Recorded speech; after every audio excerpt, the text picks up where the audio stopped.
Olá, você que nos acompanha em plena sintonia. Eureka no ar e professor Oswaldo. Aqui, companheiro. Como está, professor Oswaldo? Muito bem, estamos firmes e fortes.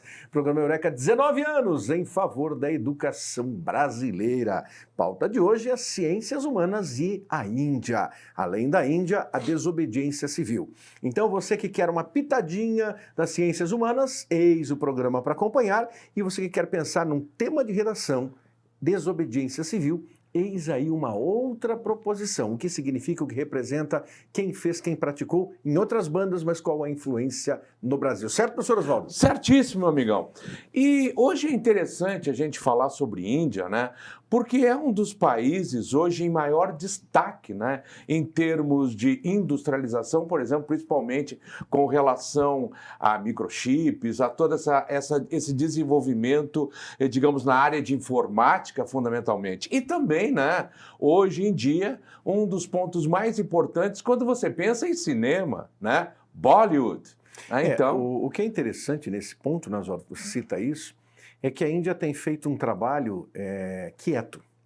Enquanto o mundo se volta para a discussão da China, e alguns têm pavor de que a China, que está na segunda posição como potência econômica do mundo, possa assumir a primeira posição, o que é quase inevitável nos próximos anos, quiçá na próxima década, a China ocuparia essa primeira posição e os Estados Unidos ficariam no segundo plano, então significa que o Ocidente terá um problema diante dele, que é a perda da sua hegemonia. Mas enquanto isso acontece, a Índia, sossegada e quieta, vai crescendo populacionalmente, a tal ponto que já sabemos, nesse ano de 2023, que a Índia suplantará a China em quantidade de seres vivos. Em população, né?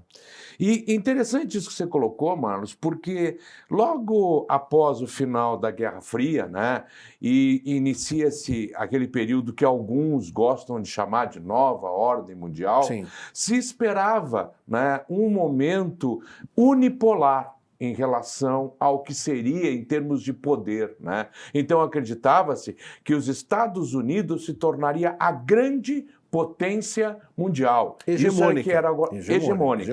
E isso, se nós pensarmos em termos de equipamentos militares, em termos de preparo militar, sim. Mas economicamente isso não aconteceu. Né? Acabou que o mundo da suposta nova ordem mundial, ele se tornou multipolar, ao contrário do que se imaginava. Então você tem um foco na China, você tem um foco da comunidade europeia como destaque econômico, e os Estados Unidos ficou mais um nessa comunidade de hegemonia econômica. E nesse mesmo contexto, não se pode esquecer, para você, estudante que nos acompanha, que gosta dessa orientação de ciências humanas, que a Índia pertence aos BRICS. Então, ele faz parte deste bloco. Assim como o professor Oswaldo citou. Então, você tem Estados Unidos de um lado, sim, e um bloco econômico poderoso, a comunidade europeia, era ainda mais poderosa com a presença da Inglaterra, que até hoje se arrepende. Sim. Há um arrependimento. O Brexit. E a Inglaterra sofre consequências, o Reino Unido sofre as consequências desta votação, por assim dizer, e que deu uma pequena maioria, mas deu uma pequena maioria para que a Inglaterra, o Reino Unido, abandonasse a comunidade europeia. Do outro lado, temos o Mercosul, pequenino, é claro, infelizmente, poderia ser maior e negociar mais, mas o Brasil, dada a sua importância econômica, se aliou sabiamente, na visão de muitos, outros não, mas muitos entendem sabiamente, aliou-se a quem? Aliou-se à Rússia, aliou-se à China e, é claro, à Índia e à África do Sul. Exatamente. Outros tantos países, segundo notícias do início desse ano, desse trimestre, 2023, primeiro trimestre, há mais de 10 países, 13 se não estou enganado, que querem se alinhar aos BRICS e fazerem parte dessa comunidade.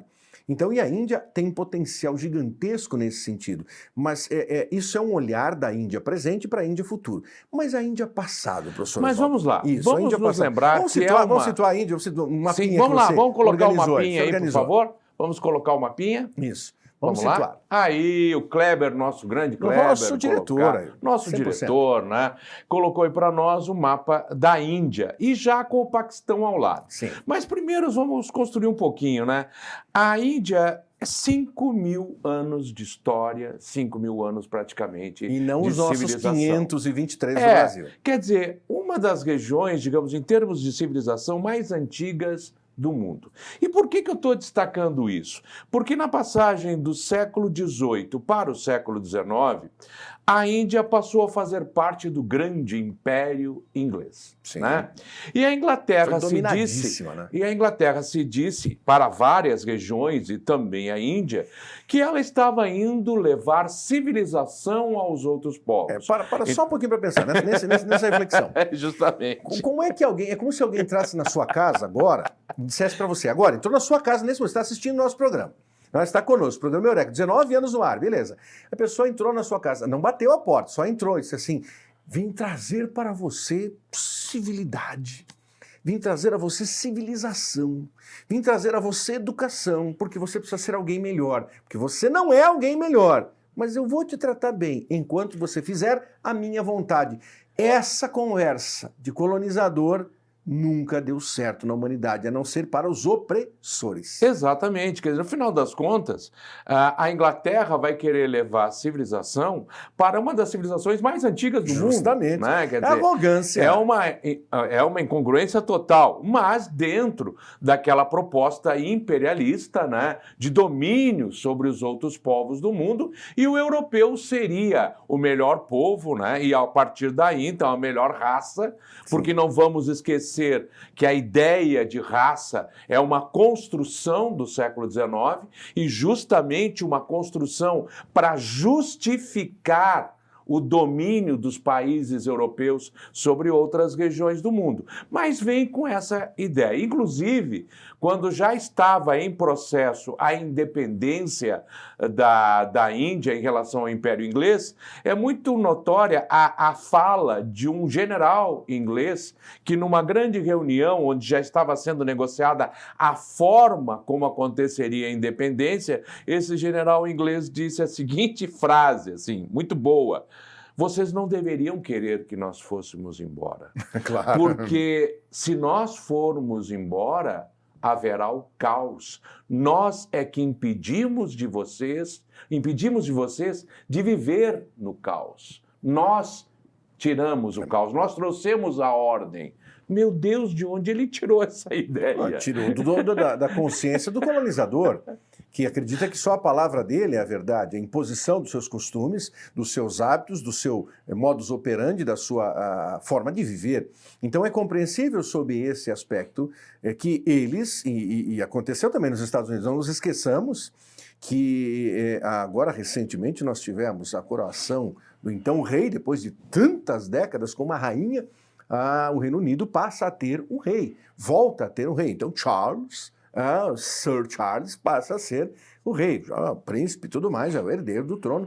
E curiosamente a posição dos Estados Unidos sempre foi muito curiosa, porque normalmente os norte-americanos ignoravam isso, porque ainda há uma vírgula de ressaibo, há um restílio dessa colonização britânica feita a fórceps nos Estados Unidos, e depois repelidos dessa mesma forma, né? Da derrota fragorante nos Estados Unidos e o seu afastamento. Sim, exatamente. Nós estamos falando de Índia, só fizemos aqui uma curva. Claro, mas falando de Índia. Está dentro das colônias que foram inglesas. Sim, né? sim. Então, os ingleses diziam, de uma forma extremamente exibida, né? Não há lugar do mundo que o sol banhe que não tenha um pedaço do Império Inglês. Que tal, hein? Né? Quer dizer, é um absurdo, né? Sem dúvida. Hoje nós pensamos em termos absurdos, mas entenda, né? Quando você que vai fazer o Enem, perceba o seguinte: quando o pensamento imperialista ele se constrói no século XIX, né? Ele não é uma coisa ruim, ele não é visto como uma coisa ruim. Ele é visto como os países imperialistas, esses países imperialistas que estão levando o seu império, sua palavra, sua cultura às outras regiões, levando desenvolvimento a outras regiões. A visão do imperialismo como algo negativo é na parte final, no último quarto do século XIX, que começa a se construir o imperialismo como ele realmente é, como algo ruim. E daí aqueles países que se diziam imperialistas começam a não gostar de ser chamados de imperialistas. Né? O que esse general conquistador, esse bárbaro, queria apenas manter o seu feudo, manter a sua ordem. Quando nós vemos o mapa da Índia, só voltar para nós, por favor, nobre Kleber, excelente amigo, e você tem ali, professor Oswaldo, a extensão. E é claro que, como é uma civilização muito antiga, haveria mesmo um enfrentamento, uma confrontação e uma divisão. Isso seria inevitável. E foi, a história vai mostrar isso. Mas o território em si é gigantesco, né? Sim, sem dúvida. E aí vem o que nós podemos complementar em termos de observação. Você que está olhando aí, você está vendo a Índia e ao lado o Paquistão, sim, né? Caxemira. Que um dia fez parte, era um todo. Exatamente. Veja, o processo de independência da Índia, ele se completa de 48 para 49, de 1948 para 1949. E foi uma luta de algum tempo, né, na tentativa da construção da independência. E nesse momento, quando a independência está chegando, os dois povos que lutaram por essa independência, principalmente, que são os hindus e os muçulmanos, resolvem não ficar juntos no mesmo país. Eles resolvem não ficar juntos até a consolidação da independência. Exato. Depois disso, já houve aquela situação. Não, agora não. Agora nós tratamos do invasor. O invasor foi embora. Era o nosso inimigo comum. Agora nós não temos mais esse inimigo comum. Agora vamos discutir entre nós e nós não temos convivência. E daí... Nós não podemos morar na mesma casa. Exato. E daí, Marlos, acontece uma coisa que foi única na história, digamos assim, do mundo. Porque quando os dois decidiram não ficar juntos, se separou um país para os indianos, para, né, os hindus, que seria a Índia, e um país para os muçulmanos, o Paquistão. E nesse momento, a partir daí, nós tivemos uma grande transferência de populações, como jamais foi vista na história do mundo. Isto é, todos hindus que viviam no Paquistão foram transferidos para a Índia. E o inverso também. Todos os muçulmanos que viviam na Índia foram transferidos para o Paquistão. Sequências, inclusive se você pode encontrar no YouTube, é impressionante essa transferência de populações que houve para depois os dois fecharem suas fronteiras e estabelecerem-se os dois países que existem até hoje e que, lamentavelmente, depois de uma luta que promoveram juntos, hoje são grandes inimigos, né?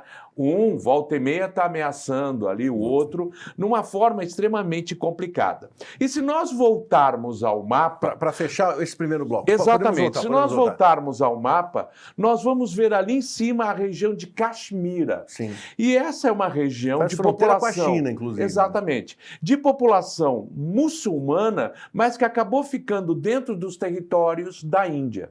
E que se tornou, a partir daí, uma das regiões mais violentas do mundo. E as regiões da Caxemira são competidas pela Índia, pelo Paquistão e pela China. Perfeito.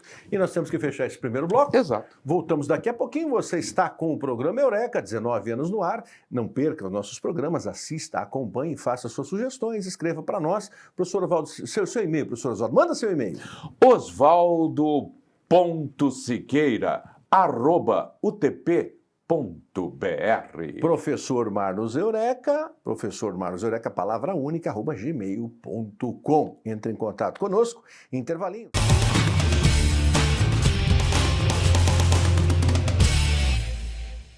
Olá, você que está conosco em segundo bloco, o programa Eureka. Professor Oswaldo! Saudação! Papo de hoje sobre... Índia. Pensei que tinha esquecido sobre ele deu um TV sobre a Índia. E é claro, você que perdeu o primeiro bloco, você pode assistir novamente esse programa, dá uma olhadinha ali no site, entra em contato conosco e, é claro, acompanhe o programa Eureka, olhando para o Exame Nacional do Ensino Médio, para os concursos vestibulares, sobretudo concurso da UFPR, Universidade Federal do Paraná, e da UTFPR, Universidade Tecnológica Federal do Paraná. São 3 exames, hein? Enem, UFPR e UTFPR, num primeiro momento. No segundo momento, o olhar para o UEL, o olhar para o UEM, o olhar para o UEPG, para a UniOeste, para a UNILA, para a Unespar, e por aí seguimos. E para todo o território nacional também, é claro, pensando em Índia. Conta mais, Oswaldo. Mas vamos lá. Então, nós estamos conversando justamente sobre essa transferência de populações. Sim. Depois, né, os dois países, Paquistão e Índia, se fecharam as suas fronteiras. Mas é interessante nós trazermos agora um pouquinho de cultura popular, né? De pop cultura. E aí, nós darmos uma olhadinha, alguma coisa que às vezes as pessoas acham que é meio infantilizado e tal, mas de certa forma traduz a realidade em que nós vivemos. A Marvel criou em 2013 uma personagem chamada Miss Marvel, e olha o nome dela, Marlos, Kamala Khan, uma paquistanesa. Uma filha de paquistaneses nos Estados Unidos, num momento extremamente complicado, né? Depois de 2001, onde nós temos uma série de perseguições e preconceito em relação a muçulmanos nos Estados Unidos. Então, a Marvel traz esta personagem para justamente ser uma jovem paquistanesa vivendo nos Estados Unidos naquele momento. E nessa série, também virou uma série da Marvel na TV, né? Eu gostaria agora que voltasse ali para o mapa e vamos colocar a imagem que está ali. Então, temos ali a Miss Marvel e na série da Miss Marvel, eles mostram justamente essa grande transferência de populações que ocorreu. Exatamente, essa passagem, esse momento dessa enorme transferência de populações entre Paquistão e Índia, esta série ressalta, ela traz, ela mostra, você pode buscar no Disney Plus, vai lá, assiste, e vai ter um determinado episódio em que eles vão estar mostrando isso. Ela meio que volta, ela volta no tempo e ela volta justamente para o momento em que está acontecendo essa grande transferência de população. Então, veja, quadrinhos e série de TV, mas trazendo representativos da história da realidade. Beleza. Exatamente. Beleza. Muito legal. Vamos adiante. Inclusive, um outro ponto significativo também, aproveitando quadrinhos, é se você der uma olhadinha no primeiro filme da Mulher Maravilha. Lá aparece uma cena, Marlos, raríssima de acontecer. A Mulher Maravilha vem caminhando por uma ponte em Londres e do outro lado, em direção a ela, voltando da guerra, vem alguns soldados de turbante. Representativos. Né? Que são justamente as populações das colônias que lutaram na Primeira Guerra Mundial, mas que não aparecem. Parece que só ingleses nascidos na Inglaterra lutaram na guerra. Não, os povos dos países, das regiões colonizadas, lutaram pela Inglaterra, assim como lutaram pela França também. Fazendo um outro adendo, tracinho, os negros nos Estados Unidos na Guerra da Secessão. Exatamente. Só mais tarde, primeiro não eram nem aceitos. E você acompanha isso em vários livros, em documentários e acompanha em filmes.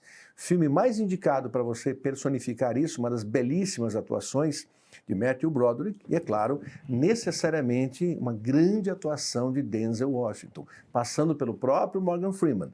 E o que acontece ali em Tempo de Glória, que é uma beleza, sabe aquele filme que você diz assim, esse eu preciso assistir. Em Tempo de Glória se reconta a presença dos negros e eles eram, primeiro, aceitos, mas eram tratados como subespécie, como serviçais. Eles continuavam escravos, mesmo com uniforme, até que eles começaram a conquistar o respeito pela sua coragem, sua valentia, sua galhardia, sua condição física. E aí, necessariamente, mais tarde, Lincoln escreverá que esses homens de cor mudaram a face da guerra. Claro que ainda Lincoln dizendo isso com todo aquele preconceito, embora estivesse bem claro que aquele exército no qual eles estavam era um exército que lutava pela liberdade desses negros. E vale aí... só para fazer o tracinho. E vale aí colocar um outro ponto, Marlos, muito importante. Muitas pessoas colocam o Abraham Lincoln como, digamos, um oportunista no momento em que ele teria feito a emancipação dos negros, que equivale à nossa abolição da escravatura, nos Estados Unidos durante a Guerra da Secessão. Não, ele já era um abolicionista de antes. Antes. Inclusive, um dos motivos por que o Sul entrou em guerra, declarou guerra, foi justamente, tentou se separar dos Estados Unidos, foi justamente porque ele foi eleito presidente. Exato. E o Sul, já se sabia. E o Sul dizia, se este for eleito presidente, nós nos separamos. E por quê? Porque ele já era um abolicionista, ele já vinha com a luta abolicionista. Fechou o tracinho. Nós temos 5 minutinhos para terminar. Exatamente, então vamos lá. Tem outra imagem. Coloca a nossa próxima imagem aí, por favor. A revolta dos cipaios, que justamente mostra o desrespeito dos ingleses. Estudante que está conosco, anota aí no seu caderno, agora no seu bloco de anotações. Repete, professor Valdo. Revolta dos cipaios. Isso. Cipaios seriam os soldados ingleses de origem hindu. Tá? Que estavam lutando pelo exército inglês. E o desrespeito dos ingleses em relação à cultura local. Porque, primeiro, pagavam salários miseráveis para eles, maltratavam. Mas o terceiro motivo que mostra toda a falta de respeito, os ingleses utilizavam para lubrificar as armas óleo de origem animal, né? E colocou-se que era óleo de origem animal bovina. E vocês sabem que na Índia a vaca é um animal sagrado, né? E que não poderia jamais ser usado o óleo de origem bovina. E isso fez a revolta, a conhecida revolta dos cipaios, que foi detida com extrema violência pelo exército inglês. Claro. E por fim, eu gostaria de mostrar uma última imagem de Mahatma Gandhi, o grande espírito, né? O grande espírito, que foi o principal líder na construção da independência da Índia, o principal líder, né? Porque ele, através da sua ideia da não violência, da resistência pacífica, da não obediência, conseguiu construir passo a passo aquilo que se consolidou como a independência. E nós falamos na abertura do programa, no primeiro bloco, exatamente acerca da desobediência civil. Ler Gandhi, e aí para você estudante, que poderá utilizar na redação, porque Gandhi é um indivíduo de notório saber, de reconhecido saber, de reputação plena, quanto à passividade, ou seja, o pacifismo. Na passividade não no sentido de não fazer nada, ao contrário. Porque quando se coloca a resistência, ele entendeu que ele jamais deveria ficar inerte, mas ele não precisaria ser violento. Ao contrário de muitos, e nós estamos vivendo hoje Rússia contra a Ucrânia. O que Vladimir Putin, o que a Rússia e os seus líderes fazem nesse momento é exatamente o oposto de Gandhi. Eles poderiam estar descontentes com a Ucrânia, Volodymyr Zelensky, poderiam estar descontentes com a Ucrânia fazer parte da OTAN, querer fazer parte, sim. Mas aí o que eles fazem? Em vez de dialogar, de discutir, de ir adiante, de propor, não. Eu preciso invadir o seu território. Eu preciso agredir você. Eu vencerei você pela força. Eu submeterei milhares, para não dizer milhões dos seus habitantes aos horrores de uma guerra. Ou seja, é exatamente o oposto. O que significa? Significa uma leviandade. É cruel demais o que temos vivido em 2022 e o que estamos vivendo em 2023, olhando para os ucranianos. E é a resistência civil, né, que ele marcava, a resistência subreptícia, como se diz, né, por baixo dos panos, por você ir construindo a tua resistência, a tua não obediência. Você poderá fazer contra mim o que você quiser, mas simplesmente eu não irei te obedecer. Não irei te obedecer. Você pode quebrar meus ossos, você pode calar a minha voz, mas eu não, me moldarei ao que você deseja. E dessa forma, sempre com a não violência, tanto que muitas vezes, quando o povo indiano partiu para a violência, ele partia para o jejum. Exatamente. Né? Ele dizia, vou morrer. Se é isso, então, isso causou essa, que nós falamos no primeiro bloco também, a questão da Índia, Paquistão e tudo mais, e isso fez com que todos, mesmo os mais resistentes, aí você coloca Nehru como um dos que esteve ali na cúpula, se colocasse assim, eu não posso matar esse homem. Esse homem representa o que há de melhor, não só no povo indiano, na humanidade. Porque ele vence pela paz. Então, esse é um recado que Gandhi dá. E fica assim sempre esse registro. Olho por olho e o mundo ficará cego. O que ele está dizendo com isso? Ele está revertendo o Velho Testamento. Na verdade, Jesus fez isso claramente. Trocou o olho por olho, dente por dente, por, acima de todas as coisas, está o amor. Deus é amor. Amar o próximo, amar a Deus sobre todas as coisas e amar ao próximo. Ponto. E aí, lembrando isso, Mahatma Gandhi disse uma frase sensacional. Fecha com ela. Uma vez para um pastor anglicano, ele disse, vocês cristãos têm um livro maravilhoso. A Bíblia é linda, é maravilhoso. Pena que vocês não seguem. Exatamente, só isso. Só isso. E aí ele fecha. Para você que é extremista, quando pensa que Deus assim o é, não, ao contrário. Deus é amor e a paz sempre será o caminho. Obrigado, professor Oswaldo. Eu que agradeço, amigão. Valeu. E até o próximo programa. Não perca, você está com o programa Eureka. Continue conosco, FM 97.1 AM 630, de segunda a sexta, sempre 5 para 7 da manhã e 5 para as 11 da noite. Até o próximo.